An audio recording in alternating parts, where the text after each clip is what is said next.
tudo isso que aconteceu nos últimos dias e a sexta-feira que nos trouxe aí o, o abrir vamos dizer assim, o princípio, a antessala das punições a Bolsonaro, primeiro com medidas restritivas, né, com base na sua tentativa e possibilidade de fuga e outros elementos, mas a escalada do tarifaço do Trump, é, segundo a avaliação do próprio STF, elas vão cada vez mais diminuindo uma possibilidade de uma pena reduzida ao Bolsonaro. O que isso efetivamente representa, Samuel? Porque, por mais que se fale em 43 anos como pena máxima, né? Claro, né? Não estou dizendo que vai ficar os 43 anos, a gente sabe, ficaria 30 e tal, o Bolsonaro está com 70, não ficaria nem isso. Mas muito se fala que pegaria a prisão domiciliar. Prisão domiciliar, bem dizer, já começou para o Bolsonaro. Porque ele está com a tornozeleira, ele pode se deslocar, mas das 19 às 7, das 7 da noite às 7 da manhã, ele tem que estar em casa, né? Ele não pode usar redes sociais, não pode falar com 2 dos seus 4 filhos, dos seus 5 filhos, né? Tem mais a Laura, que a gente esquece. Embora eu acho que não fale com ela. Ele não pode se comunicar com outros réus, que é, bem dizer, o seu entorno, né? O que seria punir mais o Bolsonaro do que já começou a ser punido desde sexta-feira?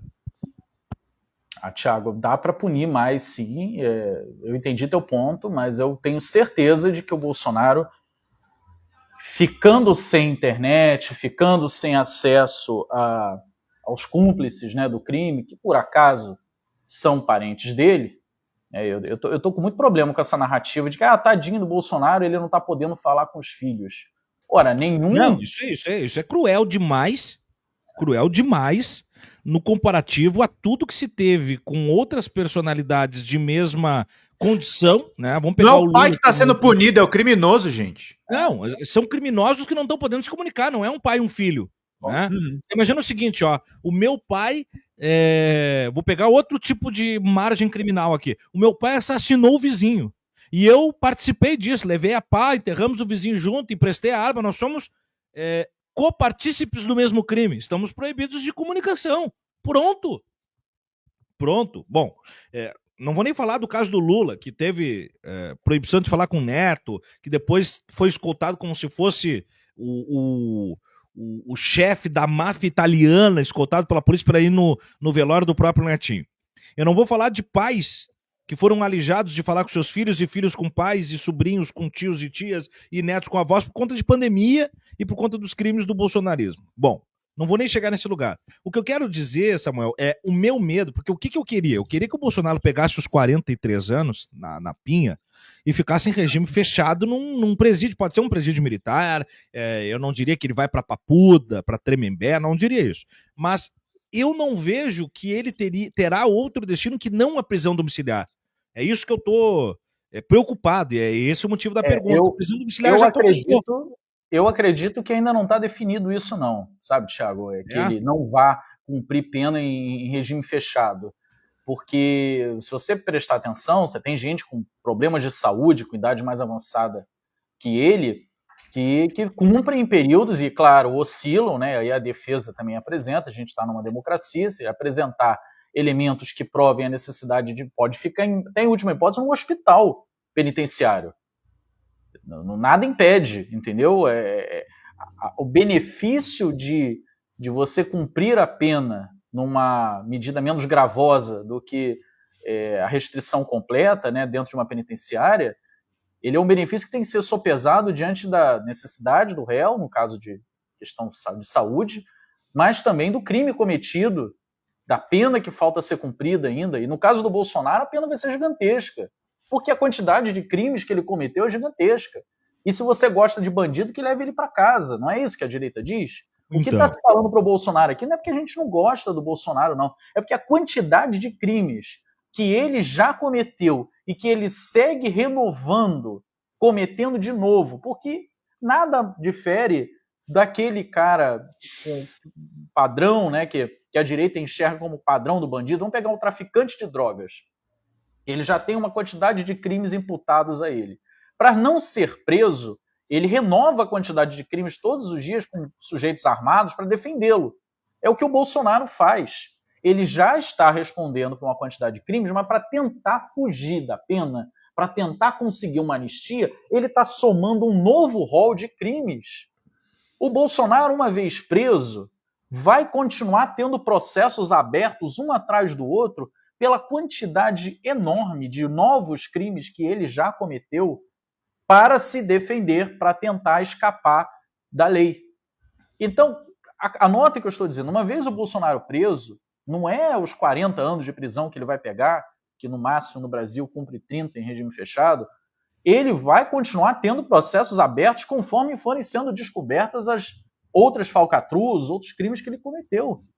E aqui não é um lavajatista defendendo punição, prisão, como se isso fosse solução de nada, não. Eu só estou constatando, eu não estou sequer comemorando, eu estou constatando. Bolsonaro está cometendo crimes todos os dias para tentar fugir da punição da lei pelos crimes que ele já está respondendo. Ponto. É isso que nós estamos vendo quando ele e os filhos dele tentam impor ao Brasil sanções, ataques militares.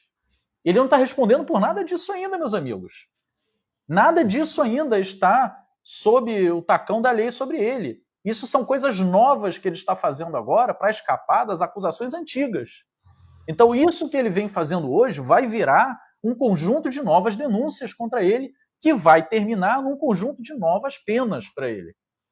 Então, eu acredito sim, Thiago, eu não sou pessimista nesse ponto, e aí eu vou considerar a prisão do Bolsonaro uma coisa positiva, né, porque é preciso que o império da lei vigore.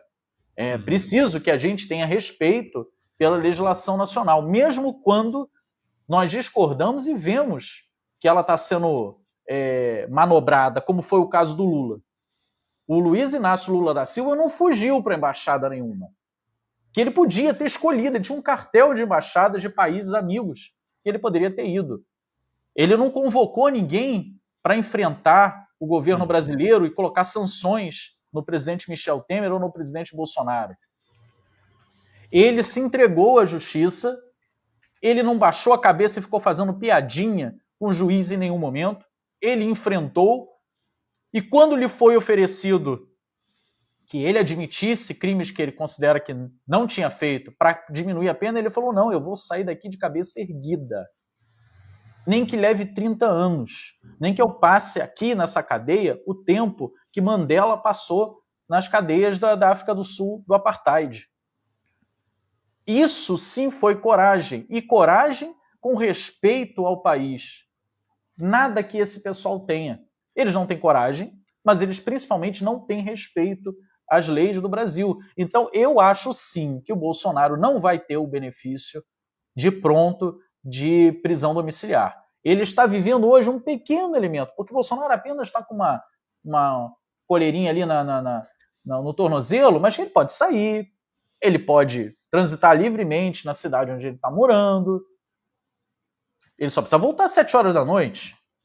É quase um regime semiaberto, né? Ele deu entrevista logo que colocou a tornozeleira eletrônica, falando livremente. Para o mundo inteiro. Para o mundo inteiro. Lembre-se que o Lula não podia dar entrevista. O Lula foi proibido pelo Fux. Nas férias do ministro que cuidava do processo, que era o Lewandowski, o Fux, que agora não sofre penalização dos Estados Unidos, coincidentemente só o Fux e os 2 bolsonaristas do Supremo, né? Porque em Fux we trust, já diziam os lavajatistas. Então os Estados Unidos também confiam no Fux. O Fux foi o cara que, quando o Lula, às vésperas da eleição, foi convocado, foi chamado para dar uma entrevista, proibiu a entrevista. Interferiu no processo de outro ministro para impedir o Lula de dar entrevista. Impediu o Lula de receber candidatos e companheiros de partido que estavam no meio da eleição. Ele tentou realmente silenciar e conseguiu, naquele momento, silenciar o presidente Lula. Nada disso está sendo feito com o Bolsonaro. Bolsonaro atua diariamente para um golpe contra o Brasil, com uma nação estrangeira, e mesmo assim ainda não foi proibido de dar entrevista.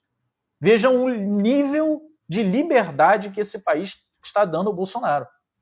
Ele podia ter sido preso, e eu sou dos que acredito que esse momento era um momento de prisão.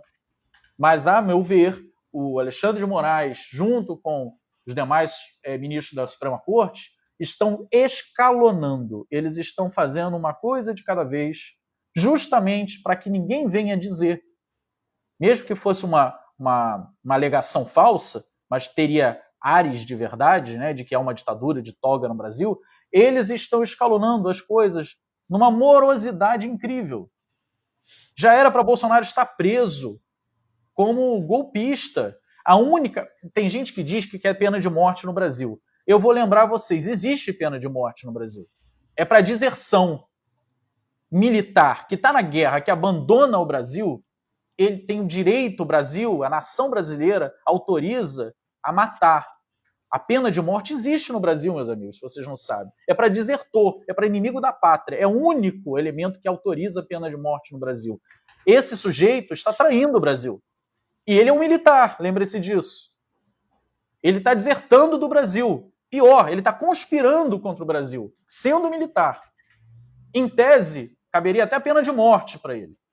Em tese, eu sei que eu estou fazendo um malabarismo jurídico. Ninguém está propondo aqui que ele seja fuzilado, não. Diferente do que a direita propõe, de fuzilhar os petralhas e tudo mais, eu não estou defendendo, eu estou dizendo apenas que legalmente ele é um militar desertando do Brasil e pior, traindo o Brasil junto com o inimigo. Então, o que nós estamos dizendo aqui é o Supremo está sendo até extremamente cauteloso, está sendo quase omisso na defesa do Brasil, no nível de punição que ainda está implementando o Bolsonaro diante da gravidade das coisas que ele tem feito. Aí eu vejo aqui no chat um gado ou outro dizendo assim, vai para Cuba, vai para Venezuela. Meu amigo, sabe por que em Cuba e na Venezuela não tem Bolsonaro? Não tem traidor da pátria? Não tem ninguém vendendo Cuba e a Venezuela para um país estrangeiro? Justamente pelo motivo que você está dizendo para ir para Cuba e para a Venezuela. É porque lá se defende o país. Mas eu vou te provocar. Vai para Miami. E aí eu vou usar a frase do Thiago aqui na abertura dele. Vai para qualquer cidade dos Estados Unidos e tenta fazer o que esses traidores estão fazendo para ver qual é a pena que você vai sofrer. É essa pena que nós acabamos de falar aqui. É pena de morte. Não é prisão perpétua, não. Você vai para cadeira elétrica. Vai para injeção letal. E aqui eu não estou, mais uma vez, por favor, não distorçam o que eu estou falando. Não estou defendendo que o Brasil adote a pena de morte, mas eu estou dizendo que nos Estados Unidos, que é o país da liberdade, que vocês costumam dizer, o Bolso Trump, esse país puniria o Bolsonaro com a morte pelas coisas que ele está fazendo no Brasil se ele fizesse contra os Estados Unidos. E aí, bugou a sua cabeça? Mas se ele fosse para Cuba e para Venezuela, possivelmente ele teria punição semelhante. Porque isso é defesa do país, é defesa da soberania, é o mínimo do campo de jogo. Sim. Você não pode defender a democracia e aceitar que pessoas defendam a ditadura e ajam para uma ditadura no país. É o paradoxo da tolerância do Karl Popper. Uhum. Você não pode ser tolerante com o intolerante. Senão não existe campo de jogo para ser tolerado. E esse é o problema do bolsonarismo, sabe? Ele fica... ao mesmo tempo que ele fica embebecido de alegria, de inveja dos Estados Unidos, pela potência dos Estados Unidos, os Estados Unidos é a potência que é, porque eles têm um projeto de nação imperialista que eles projetam para o mundo inteiro. E eles não aceitam desertores, eles não aceitam traidores. Como qualquer nação não pode aceitar. Quando outros países sonham, tentam minimamente implementar uma mesma visão, uma visão nacionalista de defesa do seu país, que sequer pretende invadir outros. Estou nem dizendo que chegar igual aos Estados Unidos no imperialismo, mas um projeto de país que defenda a soberania nacional. Aí eles dizem que é ditadura. O que eles acusam a Venezuela de fazer, eles elogiam os Estados Unidos de fazer. O que eles acusam Cuba de fazer, eles elogiam os Estados Unidos de fazer. Então eles não têm problema nenhum com a forma como a Venezuela e Cuba lidam com seus traidores, porque eles batem palma quando é os Estados Unidos. O problema deles é com Venezuela e com Cuba, não com o que Venezuela e Cuba fazem ou deixam de fazer. Porque eles são o quê? Eles são puxadores de saco dos Estados Unidos. E o puxador de saco de outro país, meu amigo, é traidor da pátria. Você tem que puxar saco do Brasil. Vai puxar saco de algum país, puxa saco do Brasil. Agora vai ficar puxando o saco dos Estados Unidos. Eu não tenho problema nenhum de criticar Cuba, Venezuela, China, Coreia do Norte, Vietnã, Rússia. Não tem problema nenhum. O problema está justamente nessa galera, Pedro, que, antes de ser nacionalista, é antinacionalista. Ela defende outro país, ela defende o país estrangeiro.